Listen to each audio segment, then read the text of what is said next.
Good afternoon. This week's Torah portion is Parashat Shemini, which is the portion that describes the inauguration, the 8th day of the inauguration of the tabernacle in the desert, when Moses gave over the reins of the service to his brother Aaron, who became the high priest. And the Torah relates to us a terrible tragedy that happened on that day, which is the death of Aaron's 2 sons, Nadav and Avihu. Aaron had 4 sons, and 2 of them died on that day while doing the service in the tabernacle. And Moses tries to comfort Aaron.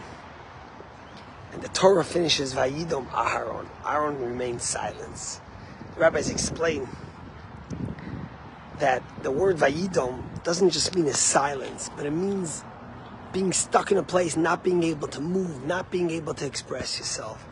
That the pain and the sorrow was so deep, it was so painful, that Vayidom Aaron, there was no words to express his pain. Yet at the same point, Aaron accepted his faith, his deep faith, accepted that which had happened. But then the Torah continues, and the Torah tells us that Moses told Aaron, and Aaron concurred, that the special inaugural celebration and the sacrifices that had to be done on that day should go forward, and that Aaron and his children, although they were on the day of the death of their brother and usually would be forbidden from eating meat, ate the meat on that day. The message is really like this. You see, by Yizkor, this year when we were speaking, I told them it was the first year that Yarden Bibas, the first time Yarden Bibas was saying Yizkor for his wife and his children.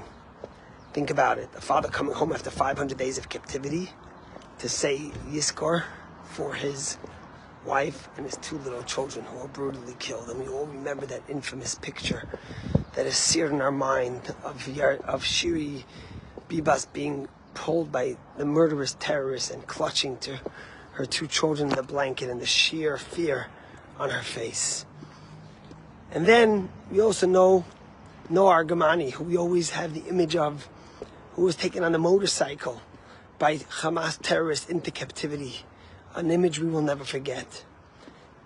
But when Noah Argamani was released from captivity, and by the way, I saw Time magazine placed her amongst the 100 most influential people in the world, there was a picture of her dancing at a beach party, which raised the eyes. And basically, Noah Argamani said that we will dance again. That she had to make a conscious decision, which was not easy. That although her mother died a few days after she was taken out of captivity, although her boyfriend was still in captivity, that she had to move forward and dance again and let go of the pain to be able to move forward and rebuild. And as the Jewish people, it's something we've struggled with and had to do both, holding on and letting go. There's 2 images, one holding on, one letting go, but yet they both represent what we as Jews had to do. For thousands of years, we've held on to our traditions. We've held on to our beliefs. We've held on to the pain and the suffering we've had. But we've always knew when to let go and to rebuild. And that at certain points, we had to look forward to rebuild for our families, for those we lost, for those that perished. That's the story of the Jewish people. And that's what Aaron teaches us. From one point, you have Vayidom Aaron. Aaron is silent. There are no words to express the unfathomable pain of losing 2 of your 4 children. But at the same point, Aaron went on to continue with the sacrifices as the leader of the Jewish people, to understand that as painful as it was to move on, we had to move on. You know, Yehuda Halevi, the famous Jewish poet, calls the Jewish people Asirei Tikva, prisoners of hope.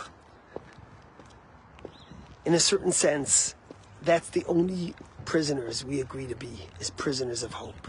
The Jewish people have never given up on hope. That's one thing we've never let go of. Our hope for a better future, our vision for eternity and continuity of the Jewish people, for our yearning to be able to celebrate in our own land, our own people, in the holy Israel and all over the world. And when we read the prophecy of Isaiah on Sunday in Shul. My dad read it, and he was crying. He choked up many times through it. When we speak about the wolf lying with the lamb, about turning swords into plow fields. And as Isaiah says at the end, don't give up, have faith, because the day will come soon. That prisoners of hope, that hope that was instilled in the Jewish people, that dream, that vision. You know, Maya Shem Tov said when she was released from captivity, they asked her, how did you survive the dark tunnels of Gaza? And she said that every time, in her darkest moments, she would close her eyes and envision her future wedding, being walked down the aisle by her mother and father. And even the song, even the music that would be playing, that vision, that hope, that prisoners of hope of a better future is what allowed her to survive through Hamas's captivity. And Naama Levi, when she came out, she said the way she got through it was she would close her eyes and envision the future Naama Levi, who would forgive the Naama Levi for all that she went through in captivity, the future of who she would be and how much better she would be and how much more forgiving she would be. And that hope, that dream allowed her to survive the captivity. You know, today, people are starting the March of the Living. Jews around the world are remembering the Holocaust. There's a story about this couple with their child coming from Passover. There's a story about this couple and their child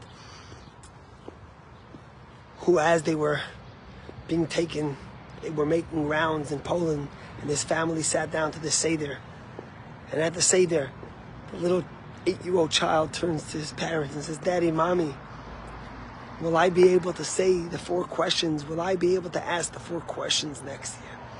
And the father, with all the pain, sincerity, looks at his son and says, Son, my dear son, I don't know if you will be here to ask the 4 questions, but one thing I could guarantee you, that somewhere in the world, someone will be asking the 4 questions. The Asirei Tikva, the prisoners of hope. Vayidom Aaron. Aaron was silent, yet at the same moment, Aaron continued, realizing that we have to have the hope, we have to rebuild, and we have to keep our faith. Maya Shem, her vision, her dream of her future wedding, or Naama Levi, whoever it might be. Sometimes we have to let go of the pain and move forward. But the one thing we'll never let go of is our hope that the future ahead will be better for the Jewish people, and that we won't just hope for it, but we'll fight for it and make sure it happens. Have a great day.